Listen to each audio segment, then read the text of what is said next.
Hello, you mega love shout out. Once again, it's on TV. Meron po tayo. Sandali na. Parang pagluto po tayo ng crab tutorial ngayon. So, once again, i-boil ko muna yung crab natin. Luto tayo ng crab curry.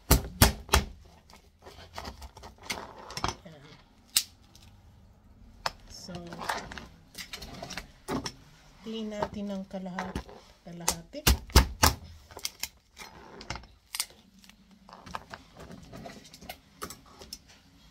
Ayan.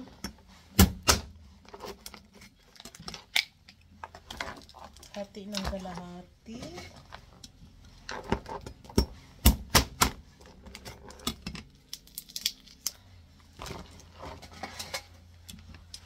So, mga 5 piraso. Ito ang lalakihan. Kaya lang frozen na ito ng binili ko. Kaya. So, ayan. Ilagay natin ito sa pinakulong tubig muna na may asin. Kaya, ito muna tayo. Okay. May pinakulo po ako na tubig muna.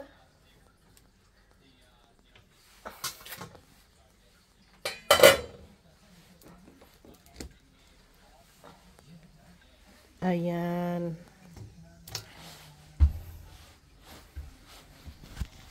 Pakuluan ko muna yung crab.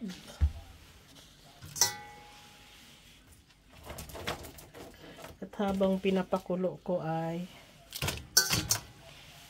magayat muna ako ng sibuyas at saka ginger.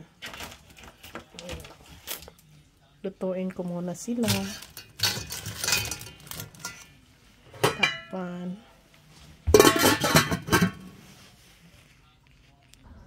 At habang nagpakulo pa ako ng aking alimasag na mga pinapakuluan ko muna para mag-firm yung laman niya. Mamaya gisahin ko ng ginger at curry powder. Yan, maggayat muna tayo ng sibuyas para ayan, pag si auntie ang nagagayat ng sibuyas, ganyan. Patayin ko sa gitna.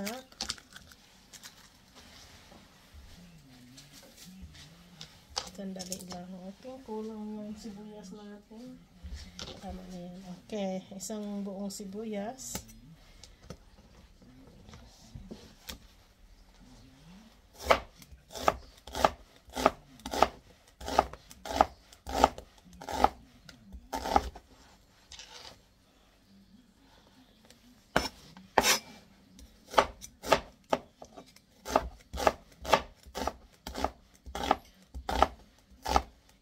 Aking mata. Luha. So, ayan ang ating sangkap ngayon. Loya. Napakamahal ng loya dito. So, sa seafood ko, laging may loya yan. Nakasupport ang laya sa seafood ko.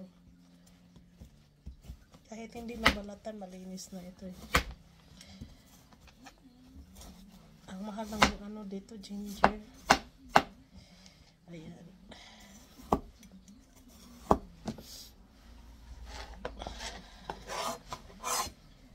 Ay, naluluha ako sa sibuyas. Ang tapang-tapang. Ito naman ang ginger natin ngayon. So, iwain ko lang. Ayan, para maalis yung amoy-amoy ng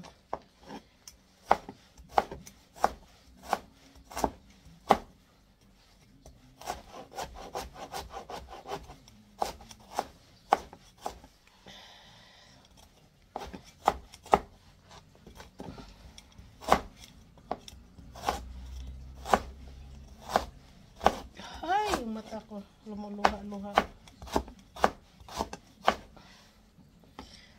Ang sarap ng ginger. Fresco.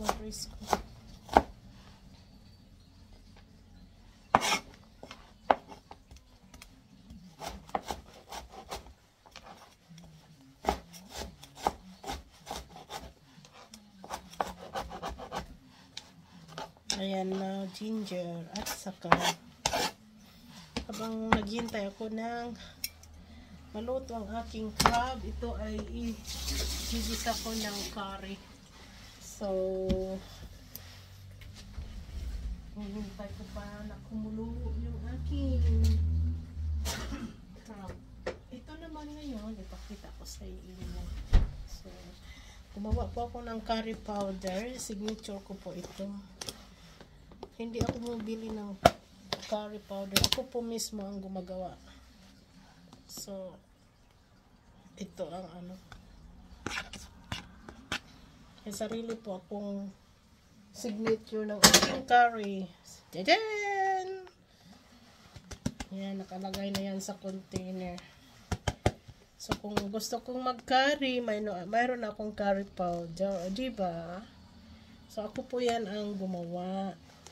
Ang ano po dito, cumin seeds, coriander seeds, cardamom seeds. Niro-roast ko yan sila. And then turmeric, niro-roast ko sila. Tapos ginagrind ko po. Yan po ang labas.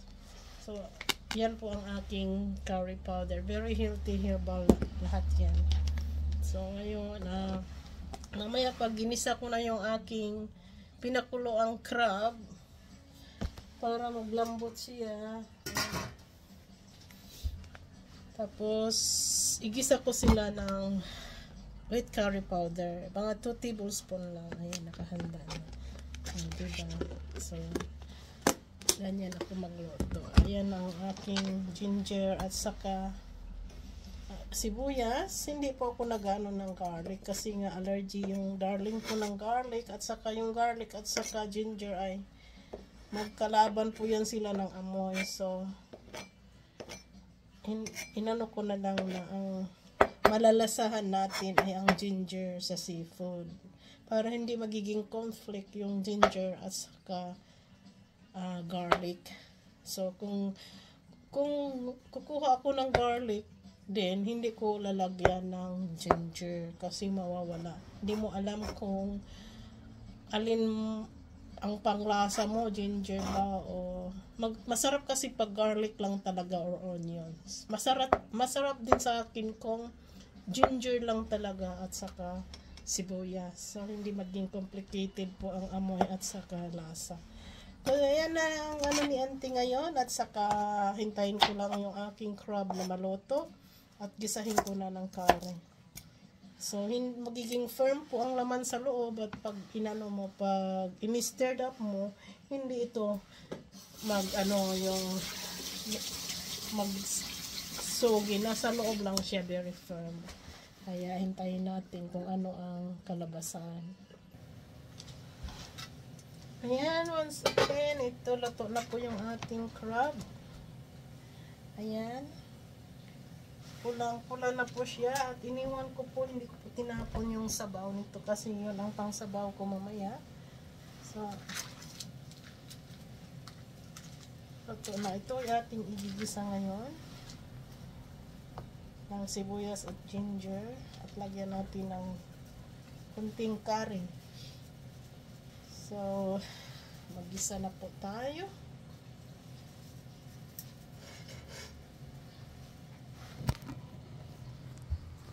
Ang ganda ng panahon ngayon. Ala si auntie, walang ka make up ngayon. Simply look lang.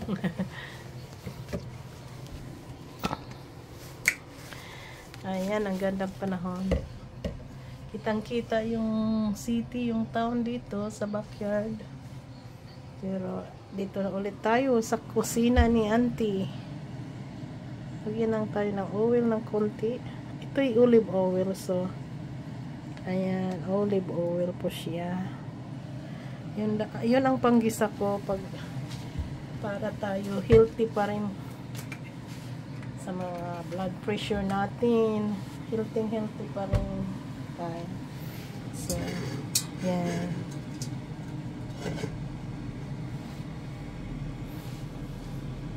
Maingay kasi yung fan, binuksan ko para yung amoy hindi magkalat. So una natin ilagay ang ating ginger. Oops.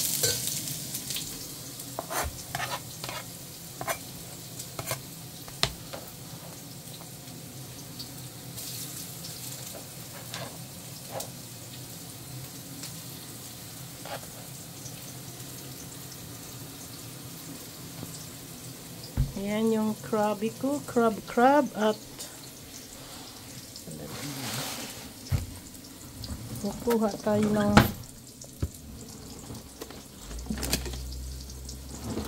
wooden spoon ang gamitin natin. Ayan.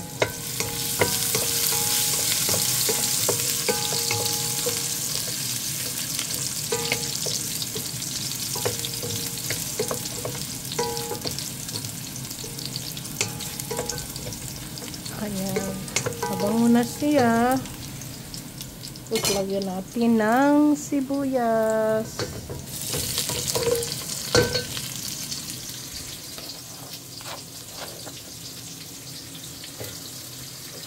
Ano ba itong luto? Kumuro-muro lang.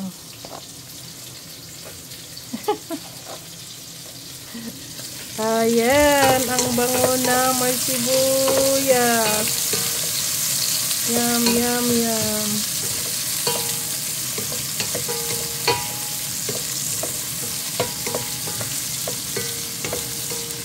Naamoy ko na yung amoy ng ginger at saka sibuyas. So, maganda pong para sa akin lang, ganda ng combination ng ginger for seafood.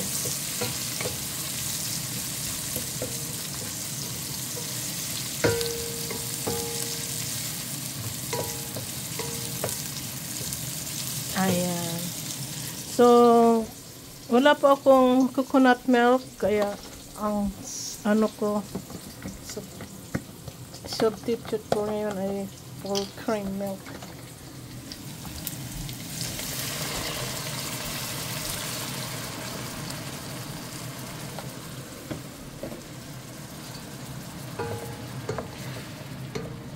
Hinaan natin yung fire.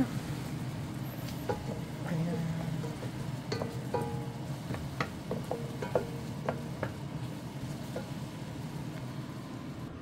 So, ayan po, naghiwa po ako ng kunting kalabasa. Pang ano lang po, pang pasarap, pang patamis.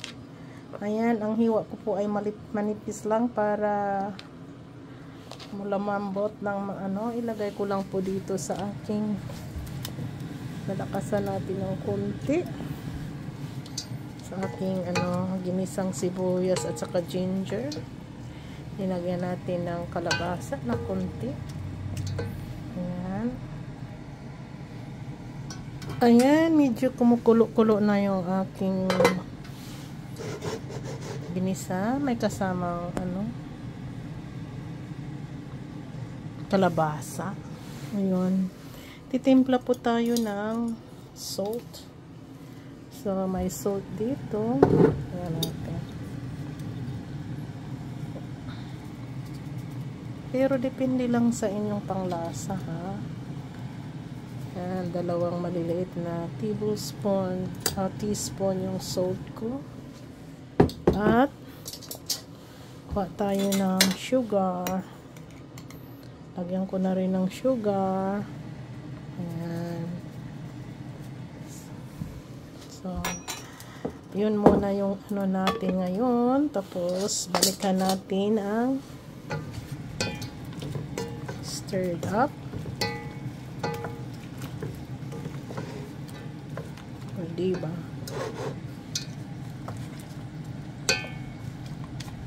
Palambutin ko muna yung kalabasa.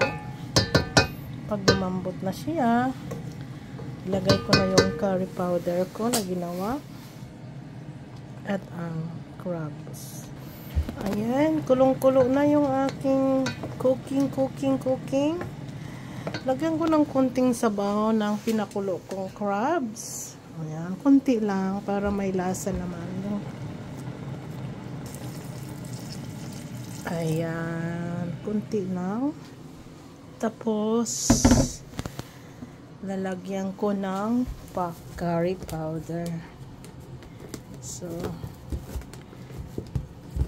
wala po akong camera holder kasi dinala ko sa isang bahay. Ngayon, wala akong camera holder dito. Kaya, ayan ang curry na ginawa ko. So, ang daming turmeric. Lagyan ko siya ng 1 tablespoon muna at i-stir natin dito. Ayan. Habang kumukulo. So,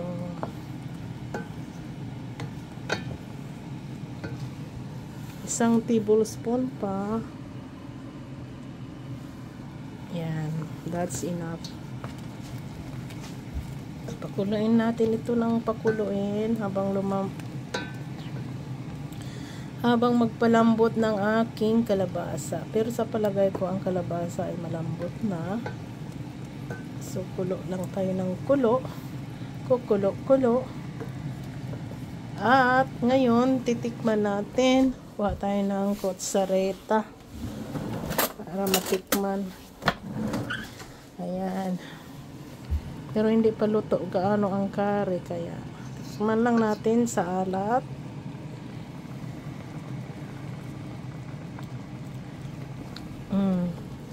It's too much spices.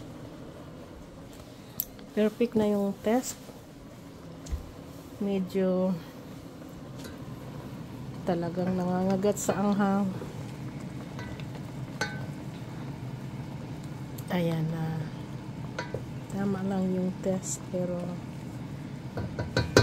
sobrang spicy, kaya ang gagawin ko ngayon, tama lang yung salt niya, tamang-tama lang yung salt niya. Tama rin ang test, so kuluan pa ng kunti. Ngayon ilalagay ko na yung krabi ko. Ayan.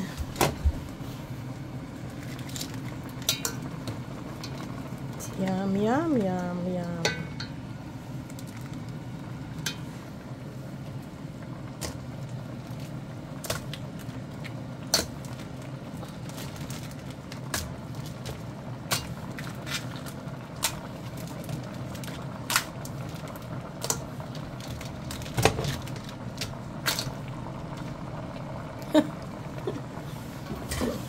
Ang daming kanin, kaya ang matapos dito. Kanin.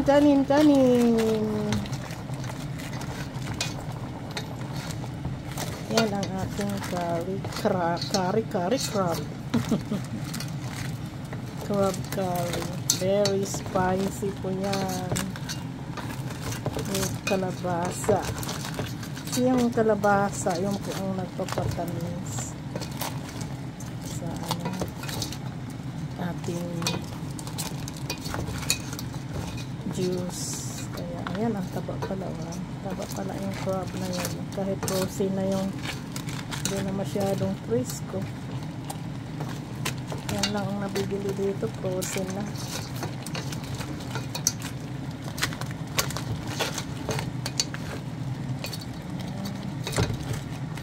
Sa probinsya ang dami namin nito. Kaya alam lang naman na luto. Gusto ko lang din nun, simple lang na pagkaluto. Para ma-feel ko talaga, ma-test ko talaga yung freshness ng crab sa probinsya. Kaya dito, pinagataan ko kasi hindi na kasi fresco. Pinakari ko. Hanggang yun, ayan na siya. Ayan, lumubog pa sila sa uy, sarap-sarap na ang amoy-amoy. Ang bango-bango. Gusto lang kumain.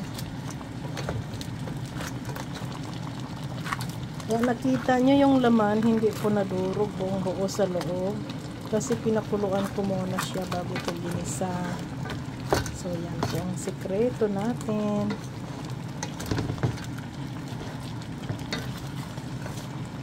Sinusok para masok din yung sa loob, curry sa loob.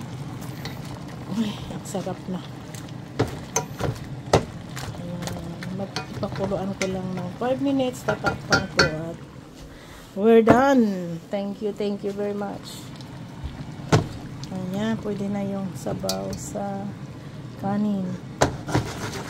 Pero take note po, yung curry ko ang daming goodness dyan. Maraming herbal yan. Isa na yung turmeric na napakaganda po sa mga antioxidant po yan. Okay, love you all. Bye-bye.